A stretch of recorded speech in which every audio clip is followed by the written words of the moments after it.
The champagne tasted like ash in Philip Brennan's mouth as he stood on the balcony of his penthouse, watching the city lights blur through unshed tears on what would have been his 15th wedding anniversary. He set the glass down with a shaking hand and walked back inside, past the portraits of Catherine that still hung on the walls, past the piano she used to play every Sunday morning, past the life they had built together in the luxury real estate empire he had created. 2 years had passed since the car accident, and the weight of her absence still crushed him every single day. At 42, Philip had more money than he could spend in 3 lifetimes, a company that ran itself, and absolutely no reason to get out of bed in the morning. His phone buzzed with another message from his business partner Marcus, probably asking him to attend some charity gala or investment meeting. Philip ignored it. He had been ignoring most things lately, running his multimillion-dollar property development company from his laptop while avoiding actual human interaction whenever possible. The therapist his sister had forced him to see said he was isolating himself. Philip called it surviving. The doorbell rang at 8 in the morning 3 days later, an ungodly hour for visitors. Philip answered it in his pajama pants and a wrinkled t-shirt, expecting a delivery. Instead, he found Marcus standing there with a determined expression and 2 cups of coffee. "You look terrible," Marcus said, pushing past him into the penthouse.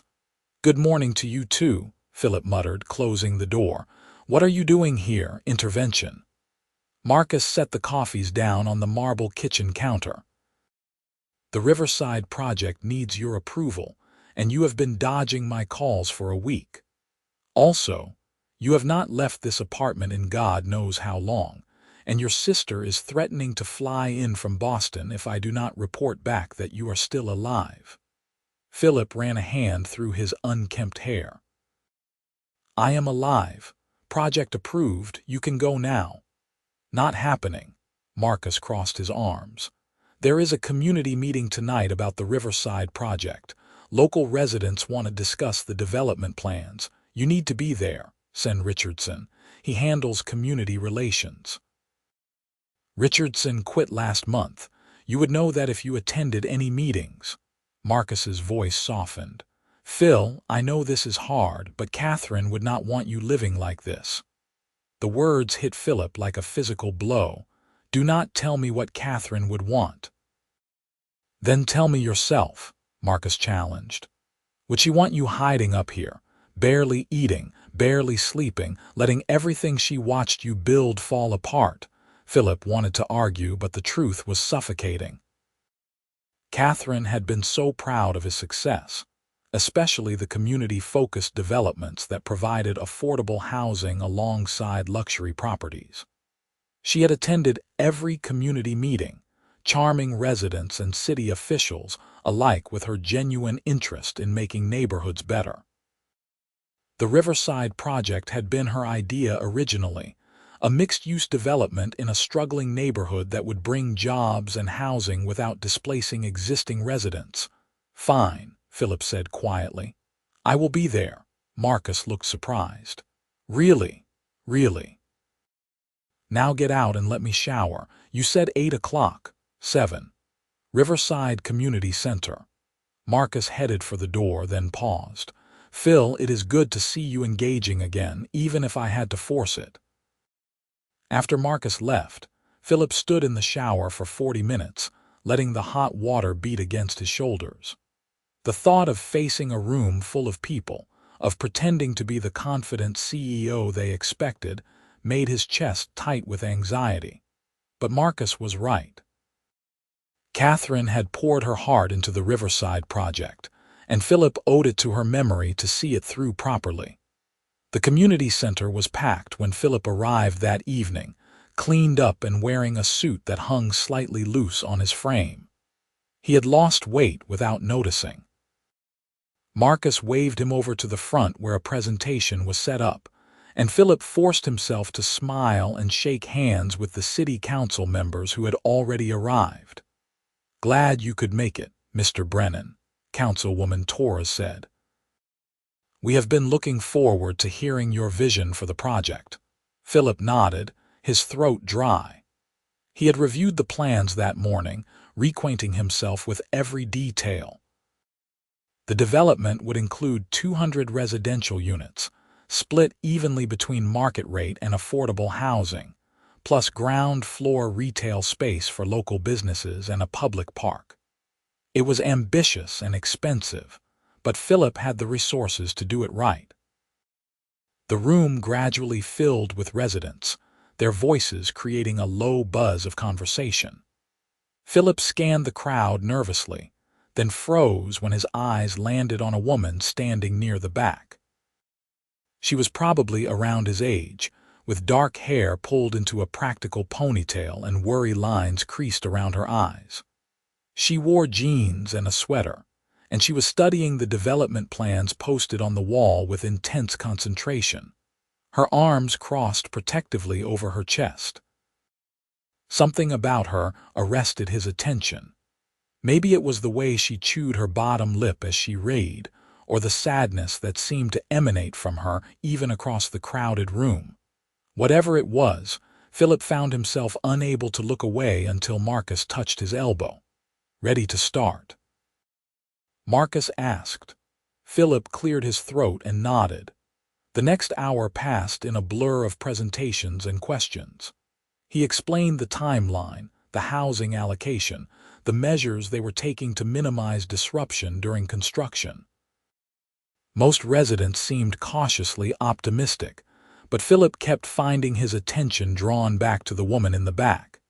She had not asked any questions, but she took careful notes in a small notebook, her expression growing more troubled as the meeting progressed. After the formal presentation ended, residents came forward to speak with Philip individually. He answered their concerns as best he could, all while tracking the dark-haired woman out of the corner of his eye. She lingered near the exit as if debating whether to leave, then finally approached him just as the crowd was thinning. Mr. Brennan. Her voice was softer than he expected, with a slight tremor. Could I speak with you for a moment? Of course. Philip excused himself from the elderly man he had been talking to about parking concerns. Up close, he could see that the woman's eyes were a striking green, and they held a depth of sadness that resonated with something broken inside him. How can I help you? I am Penelope Kane. I run the Sunshine Daycare Center on 4th Street. It is right in the middle of your proposed development zone. She twisted the notebook in her hands. Your plans show our building being demolished. Philip's mind raced through the project details. The daycare center, yes. We are planning to include a new, larger childcare facility in the completed development. State-of-the-art equipment, more space, better licensing. That is wonderful for the future, Penelope said carefully. But what happens to the 43 children I care for during the year it takes to build? Most of their parents work hourly jobs and cannot afford private care. Some of them are single parents who would have to quit working if they lost childcare. The question hit Philip harder than it should have. He prided himself on responsible development, but somehow this crucial detail had slipped through. I need to review the transition plans. There should be provisions for temporary relocation. There are not. Penelope's voice remained steady, but Philip saw her hands shaking slightly. I have reviewed every document filed with the city. The daycare facility is listed as an abandoned property, but we are very much operational. We have been serving this community for 8 years. 8 years, Philip repeated, feeling heat rise to his face. How had his team missed this? Miss Kane, I apologize. This is clearly an oversight. Let me get your contact information and I will personally ensure we address this issue. Penelope looked surprised, as if she had expected a fight. Really? The whole point of this development is to support the community, not destroy its infrastructure. Philip pulled out his phone. What is the best number to reach you? She recited her phone number, and Philip entered it carefully. I will call you tomorrow after I have reviewed everything. We will find a solution. Thank you, Penelope said, and for the first time, a small smile touched her lips. It transformed her face, and Philip felt his heart do something strange in his chest. I appreciate you listening. Most developers would not care. I am not most developers, Philip said quietly. At least, I am trying not to be. After Penelope left, Philip spent another 30 minutes wrapping up conversations with other residents, but his mind was elsewhere. Back in his car, he immediately called Richardson's replacement, a young woman named Stephanie who sounded terrified to hear from the CEO directly. The Sunshine Daycare Center, Philip said without preamble. Why is it listed as abandoned in our surveys? Let me check, Mr. Brennan. Papers rustled in the background. The building owner listed it as vacant when we did the initial property assessments. The business license was, it looks like there was a clerical error at City Hall. The license renewal was filed under a slightly different name and did not show up in our initial search. Philip pinched the bridge of his nose. So we nearly shut down a functioning daycare center because of paperwork errors. It appears so, sir. I am very sorry. I can reach out to Miss Kane and... No, I will handle it personally. But I want you to do a complete audit of every business in the development zone. Make sure we have not missed anything else. And I want a comprehensive relocation plan for any operating businesses that need to move temporarily. Yes, sir. I will have that ready by end of week. Philip hung up and sat in his car for a long moment, staring at Penelope's number in his phone. Something about her had gotten under his skin. Maybe it was the way she had advocated so fiercely for the children in her care, or maybe it was that sadness in her eyes that mirrored his own. Whatever it was, Philip found himself thinking about her all the way home. He called her the next morning at 9 after spending half the night reviewing the project files. Hello. Penelope's voice was breathless, and Philip could hear children laughing in the background. Miss Kane, this is Philip Brennan. Is this a bad time? Oh, Mr. Brennan. No, it is fine. Just morning chaos. Something crashed in the background, followed by a child's delighted shriek. Let me step outside for a moment. Philip waited, listening to the muffled sounds of Penelope giving instructions to someone. Then a door closed and the background noise faded. Sorry about that, Penelope said. 3-year-olds are experiencing a lot of feelings about sharing this morning. Despite everything, Philip smiled. I remember those days. My sister had twin boys and I used to babysit sometimes. Complete chaos. Organized chaos is the daycare motto. Penelope's tone became more serious. Did you have a chance to review the situation? I did. And you were right. We completely missed that your center was operating. I apologize for the stress that must have caused you. Philip paused, choosing his words carefully. I want to do this right, miss. Kane, would you be willing to meet with me to discuss solutions? Maybe grab coffee and go over some options. There was a long silence. This is not some attempt to pressure me into accepting an inadequate solution, is it? No, Philip said firmly. I give you my word. I genuinely want to find a way to make this work for everyone, especially the families who depend on your center. Another pause. Okay, I close at 6. There is a coffee shop on 7th Street, Brood Awakening. Do you know it? I will find it. 6:30. 6:30 works. Philip arrived at Brood Awakening at 6:15, nervous in a way he had not felt in years. The coffee shop was cozy and slightly worn, with mismatched furniture and local art on the walls. He ordered a black coffee and a tea, guessing that Penelope might not want more caffeine after a day with young children, then claimed a quiet table in the corner. Penelope arrived exactly at 6:30, still in her jeans and sweater but with her hair down now. It fell past her shoulders in soft waves, and Philip found himself staring before catching himself. "I got you tea," he said, gesturing to the cup. "I hope that is okay. I realized I assumed you might not want coffee this late. Tea is perfect, thank you." Penelope sat down across from him, looking uncertain. "I have to admit, I am surprised you wanted to meet personally. I expected to deal with your lawyers or project managers. This is too important to delegate." Philip pulled out his tablet and opened the project files. "I spent most of last night reviewing everything, and I have a proposal. It is rough, but I wanted your input before finalizing anything." For the next hour, they discussed options. Philip suggested paying for Penelope's daycare to operate out of a temporary location during construction, covering all moving costs and any lost revenue. In return, her center would have first priority for the new childcare facility, with subsidized rent for the first 5 years. "This is more than generous," Penelope said slowly, studying the numbers he had written out. "Almost too generous. What is the catch?" "No catch."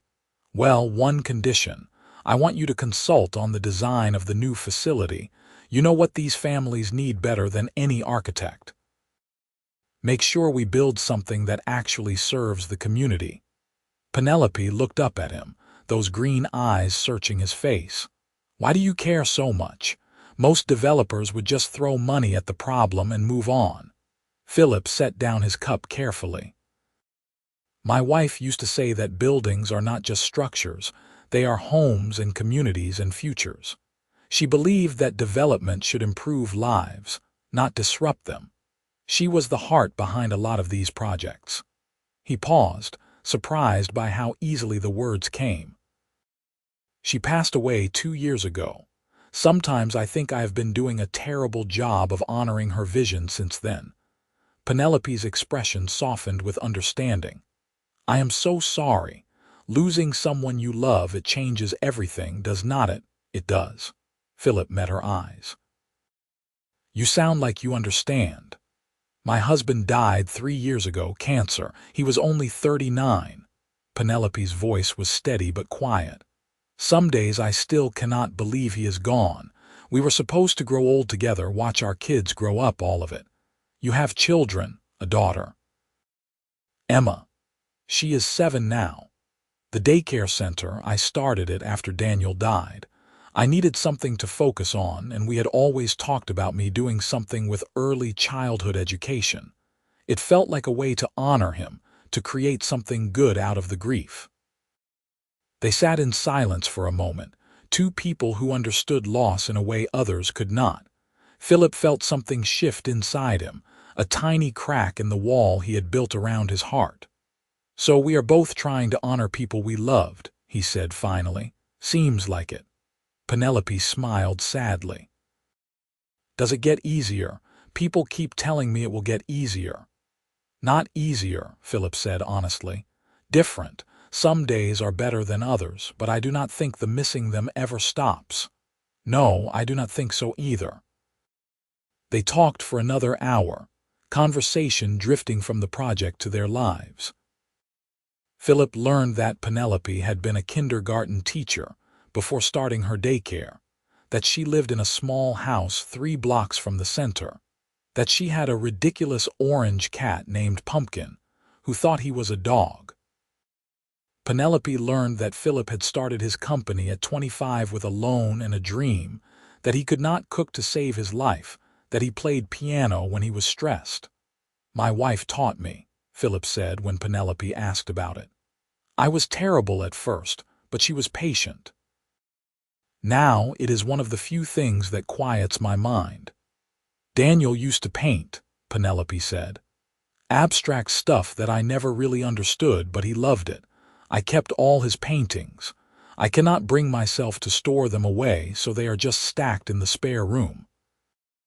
Emma likes to look at them sometimes, trying to remember him. 7 is young to lose a parent. 5 is even worse.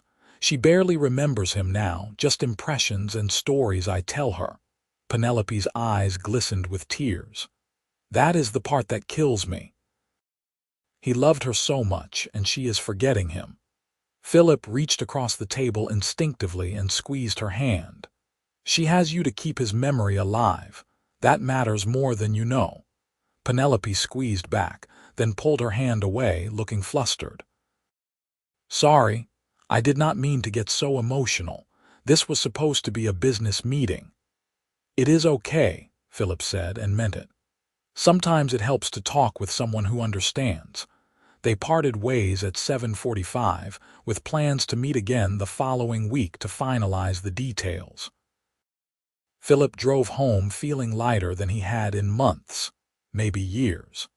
He kept replaying their conversation in his mind, the way Penelope's eyes lit up when she talked about the children at her center, the way she understood grief without platitudes or pity. Over the next 2 weeks, Philip found himself looking for excuses to stop by the daycare center. He told himself it was about the project, about understanding the space and the needs. But the truth was he wanted to see Penelope. He wanted to hear her laugh at the children's antics, watch her patiently help a struggling 3-year-old with their coat, see the way she created order out of chaos with gentle authority. You are spending a lot of time on this one project, Marcus observed during their weekly update meeting. Everything okay with it? Fine, Philip said too quickly. Just making sure we get it right. Marcus raised an eyebrow but did not push. Well, whatever you are doing, keep it up. You seem more engaged than you have been in a long time. Philip could not deny it. For the first time since Catherine's death, he felt present in his life again. He started attending other meetings, reviewing projects with actual attention, even joining Marcus for lunch occasionally. And every few days, he found himself at Brood Awakening with Penelope, discussing the daycare transition plans and slowly becoming friends. Emma wants to know if you are my boyfriend, Penelope said one evening about a month after their first meeting, her cheeks turning pink. Apparently she heard me on the phone with you and made assumptions. Philip's heart skipped. What did you tell her? That you are a friend helping with work stuff. But she is 7 and convinced that anyone I talk to who is not her grandmother must be a potential boyfriend. She has been trying to set me up since kindergarten. Smart kid, Philip smiled. My sister does the same thing. She keeps trying to get me to go on dates with her friends or coworkers. She means well. Do you go on dates, I mean? Penelope asked, then immediately looked mortified. Sorry, that is none of my business. No, I do not, Philip met her eyes. Have not wanted to, have not met anyone who made me want to try until. He trailed off, suddenly uncertain. Until, Penelope prompted softly, until recently. Philip took a breath. Penelope, I know this is complicated. We are both still grieving, and we have the project and probably 100 reasons this is a bad idea. But I really enjoy talking with you. And I was wondering if maybe you would like to have dinner with me sometime. Actual dinner, not coffee while discussing development plans. Penelope's eyes widened. Like a date, if you want. No pressure. We can absolutely stay friends if that is all you are comfortable with. She was quiet for a long moment, and Philip's stomach twisted with anxiety. He had misread this completely. She was going to say no, and he had made everything awkward, and yes, Penelope said quietly. I would like that. I enjoy talking with you too. You understand things that most people do not, and you make me laugh, and I find myself looking forward to seeing you. Which is terrifying, honestly, because I did not think I would ever want to date again. Me neither, Philip admitted. I feel guilty even thinking about it, like I am betraying Catherine somehow. I know exactly what you mean, but I think maybe our people would want us to be happy. Daniel always said life was too short to waste on being miserable. Penelope smiled tentatively. And I do not think having dinner with someone who makes me smile is a betrayal. So dinner, but maybe we take this slow. I have not dated in over a decade, and everything feels very overwhelming. Slow is good, Philip agreed. I am pretty sure I have forgotten how dating works entirely. They went to dinner the following Saturday night. Philip picked Penelope up at her house, a small craftsman bungalow with a bright red door and flower boxes in the windows. He met Emma, a skinny girl with her mother's eyes and a gap-toothed grin, who interrogated him thoroughly about his intentions before Penelope could shoo her back inside with her grandmother. "Sorry," Penelope said as they walked to his car. "I told you she was invested in my dating life." "She is protective of you. I like that." Philip opened the car door for her, earning a smile. They went to a small Italian restaurant that Marcus had recommended, intimate and quiet with fantastic food. Philip had been nervous about conversation, but talking with Penelope was as easy as always. They discussed everything from childhood memories to favorite books to their wildly different approaches to grocery shopping. "I make lists organized by aisle," Penelope explained. "Very efficient. I wander around grabbing whatever looks good and forget half of what I actually needed," Philip admitted. "Catherine used to make fun of me constantly. I would go for milk and come back with artisanal cheese and craft beer but no milk. That is chaotic." But Penelope was laughing. "How do you survive?" "Takeout. So much takeout." They talked about their spouses too, carefully at first, then more openly. Philip described Catherine's love of terrible puns and her habit of singing off-key in the shower. Penelope shared stories about Daniel's terrible cooking attempts and his insistence on doing crossword puzzles in pen. "I worried it would be weird," Penelope said over dessert, "talking about them on a first date, but it actually feels right. They are part of who we are." "They are," Philip agreed. "And I think hiding that would be dishonest. This is who we are now, shaped by love and loss." He drove Penelope home at 10, walking her to the door like a teenager on his first date. She turned on the porch, illuminated by the yellow glow of the porch light, and smiled up at him. "I had a wonderful time," she said. "Thank you for dinner." "I had a wonderful time too. Can we do it again?" "I would really like that." Philip leaned in slowly, giving her time to pull away. Instead, Penelope rose on her toes and kissed him softly. It was brief and sweet and tentative, but it sent warmth flooding through Philip's entire body. When they pulled apart, Penelope's cheeks were flushed and her eyes were bright. "Good night, Philip." "Good night, Penelope." Philip drove home with his heart pounding and his mind racing. He felt giddy and guilty and terrified all at once. In his penthouse, he stood in front of Catherine's portrait for a long time, trying to sort through his emotions. "I think I really like her," he said quietly to the painted face of his wife. "I did not think I could feel this way again. I hope you understand. I hope you would be okay with this." The portrait did not answer, of course, but Philip thought he could almost feel Catherine's presence around him, warm and approving. She had always wanted him to be happy. Maybe that included finding happiness again, even if it was with someone else. Over the next few months, Philip and Penelope dated carefully, building something genuine and deep. Philip met Emma properly, taking them to the zoo and children's museum and gradually becoming a fixture in their lives. Emma was initially skeptical but warmed up when she discovered Philip's talent for funny voices during story time. Penelope integrated into Philip's world too, attending business dinners and charity events at his side. She impressed his colleagues with her intelligence and her genuine interest in community impact. Marcus pulled Philip aside at one gala and said bluntly, "I like her. She is good for you. Do not screw this up." "I am trying not to," Philip said, watching Penelope charm a city councilman with stories about her daycare kids.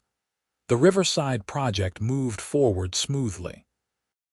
True to his word, Philip helped relocate Penelope's daycare to a temporary space, and consulted with her on every aspect of the new facility design. Watching the development take shape, Philip felt Catherine's presence in every decision. This was the kind of work she had loved, the kind of meaningful impact she had pushed him to pursue. 6 months into their relationship, Philip invited Penelope to his penthouse for the first time. She walked through slowly, taking in the luxury and the obvious care that had gone into every detail. "Catherine had amazing taste," she said, studying a painting in the living room. She did. Philip came to stand beside her. "This place feels like a museum sometimes, beautiful but frozen in time." Penelope squeezed his hand. "Maybe that is okay. Your life with her was important. You do not have to erase it." "I do not want to erase it, but I want to make room for new memories too, with you if you want that." Penelope turned to face him fully. "I want that. I am falling in love with you, Philip. That scares me to death, but it is true." "I am falling in love with you too," Philip said, pulling her close. "I did not think I could feel this way again. Did not think I would want to, but you have brought light back into my life." They kissed in the living room, surrounded by ghosts of the past, and Philip felt like he was finally moving forward instead of just existing. It was not a betrayal of Catherine. It was honoring her belief that life was meant to be lived fully. The following weekend, Philip took Penelope and Emma to meet his sister in Boston. Rebecca took one look at them together and pulled Philip aside. "She is wonderful," Rebecca said, "and you look happy. Actually happy, not just going through the motions." "I am happy," Philip admitted. "It feels strange to say that, but it is true. Catherine would approve. You know she would." "I know. I am starting to really believe that." 8 months into their relationship, the new Sunshine Daycare Center opened in the completed Riverside development. It was bright and spacious, with age-appropriate play areas and a small outdoor garden. Penelope cried when she saw it, overwhelmed by how perfectly it captured everything she had dreamed of. "You did this," Philip said, wrapping his arms around her from behind as they stood in the main room. "You designed this space. I just made it happen." "We made it happen together," Penelope corrected. "This is exactly what the community needs. Daniel would have loved this, seeing something so positive come out of so much change." The opening celebration was huge, with community members and city officials and families all gathering to see the new space. Philip gave a short speech about community-focused development and making sure growth benefited everyone.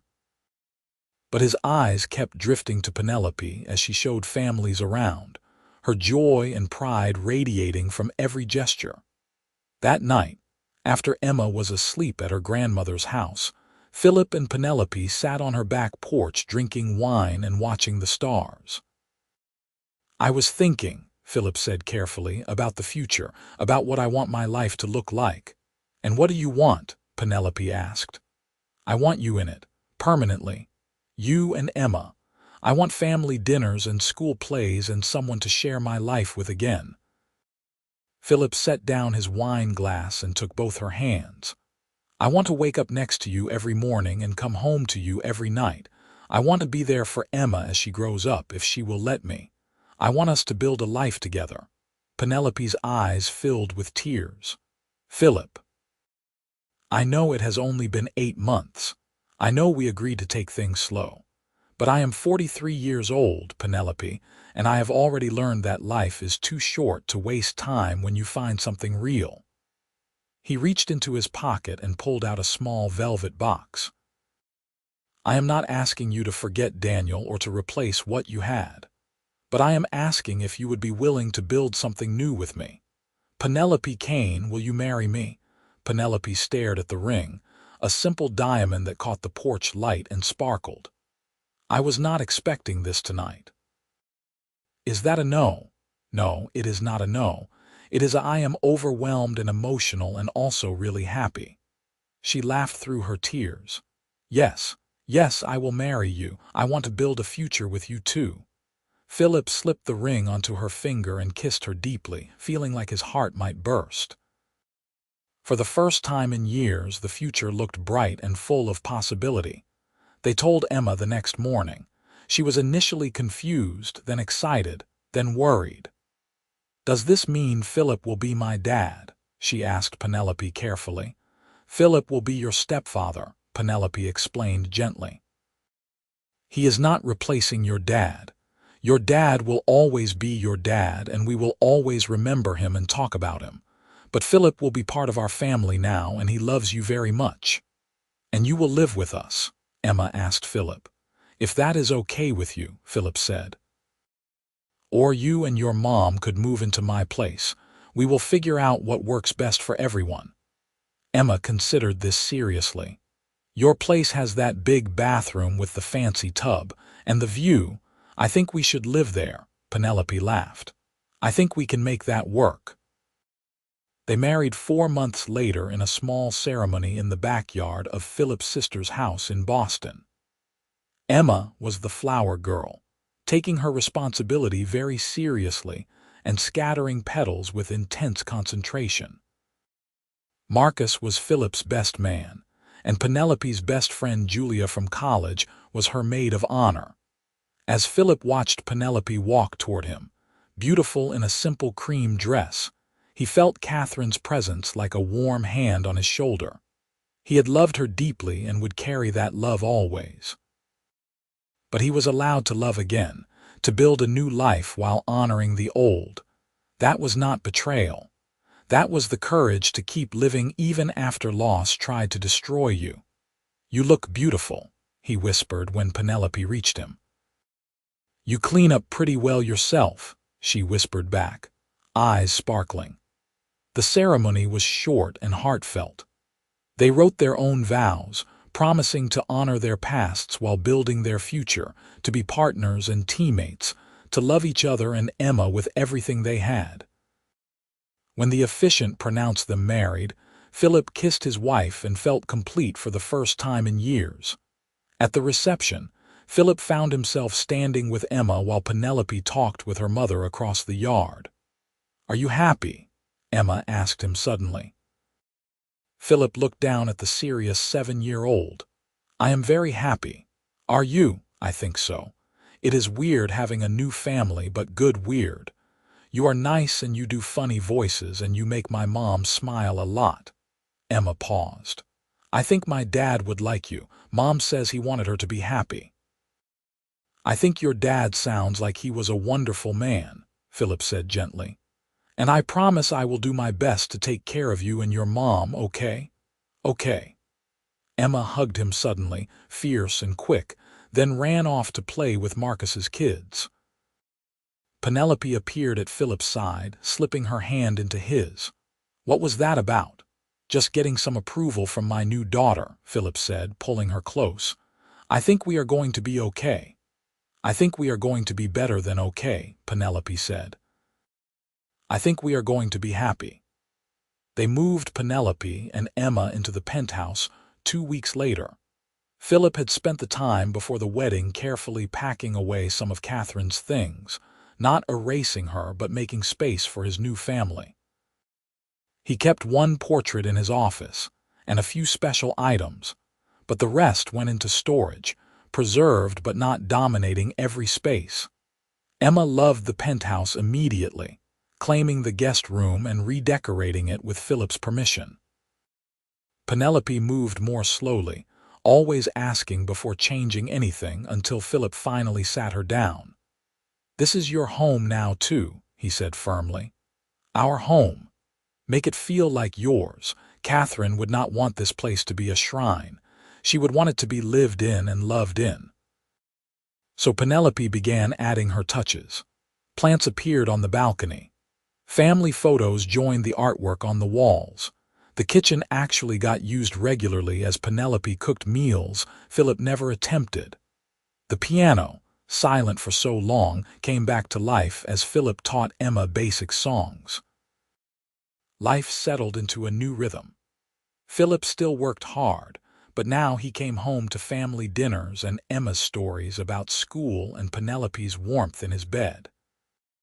The Riverside Project won awards for community-focused development, and Philip began applying those principles to all his future projects.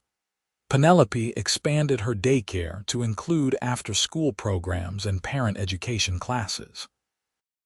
2 years after their wedding, Penelope surprised Philip with news that she was pregnant.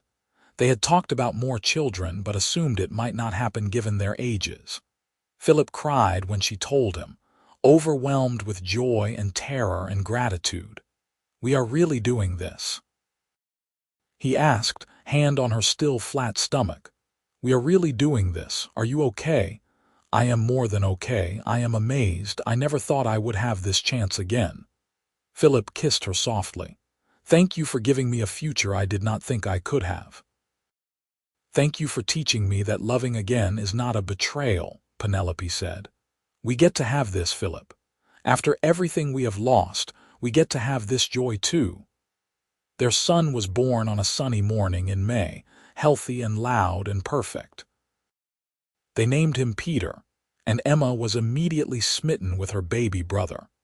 Philip held his son and felt the weight of gratitude crushing his chest. He had not thought he would survive Catherine's death, let alone find love and family again.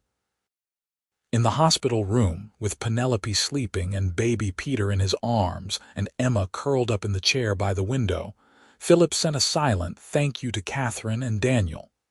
"Thank you for teaching us how to love. Thank you for not letting that love die with you. Thank you for the gift of knowing that our hearts are big enough to hold both grief and joy." Life continued, full and busy and sometimes chaotic. Emma grew into a confident teenager who talked about becoming a teacher like her mom. Peter was a wild toddler who kept them all on their toes. Philip scaled back his work to be more present at home, promoting Marcus to partner and trusting his team more. Penelope opened 2 more daycare centers in other developing neighborhoods. On their 5th anniversary, Philip took Penelope back to Brood Awakening, the coffee shop where they had first really talked. "Remember that night?" he asked as they sat at the same corner table. "You were so suspicious of me. You were a millionaire developer threatening my daycare." "Of course I was suspicious," Penelope laughed. "I had no idea you would turn out to be the love of my second act." "Second act," Philip repeated. "I like that. Not a replacement but a continuation, a new chapter." "Exactly. I will always love Daniel. You will always love Catherine. But we get to love each other too. We get to have this life, raise these children, build something beautiful out of the broken pieces." Philip raised his coffee cup in a toast.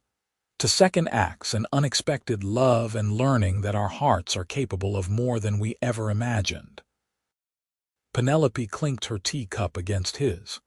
"To finding each other when we both needed it most and having the courage to try again." They sat in the coffee shop for hours, just like that first night, talking and laughing and holding hands across the table. Outside, the Riverside neighborhood bustled with life, families and businesses thriving in the development that had brought them together. Inside, 2 people who had learned to love again after loss simply enjoyed being together, grateful for second chances and the beautiful, complicated, messy joy of building a life together. Years later, at Emma's college graduation, Philip stood with Penelope and Peter and watched their daughter accept her diploma in education. Emma had grown into a remarkable young woman, carrying forward the best of both her father's and her mother's strength. "We did good," Penelope whispered, leaning against Philip's shoulder. "We did really good," Philip agreed, wrapping his arm around her waist and resting his other hand on Peter's shoulder. That night, back in the penthouse that had finally become fully theirs, Philip played piano while Penelope curled up on the couch with a book, and Peter did homework at the kitchen table. It was ordinary and perfect, and everything Philip had never thought he would have again. Love had found him twice in one lifetime. First with Catherine, teaching him what it meant to build a life with someone. Then with Penelope, teaching him that the heart was resilient and capable of healing and expanding. Both loves were real. Both loves mattered.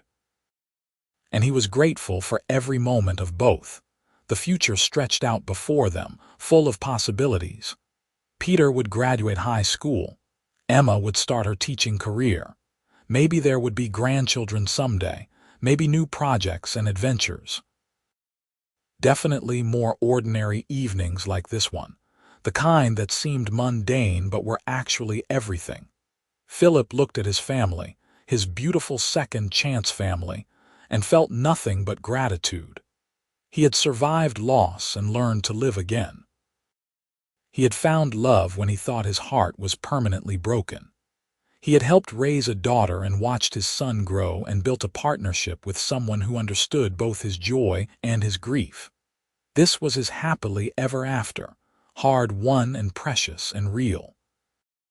Not a fairy tale, but something better. A genuine life built on love and loss and the courage to keep opening your heart even when you know how much it can hurt. Philip would not change a single moment, not the grief or the fear or the tentative steps toward trusting love again. All of it had led him here, to this perfect ordinary evening with the people he loved most. And that, Philip thought as he played the final notes of the song Catherine had taught him all those years ago, was more than enough. It was everything.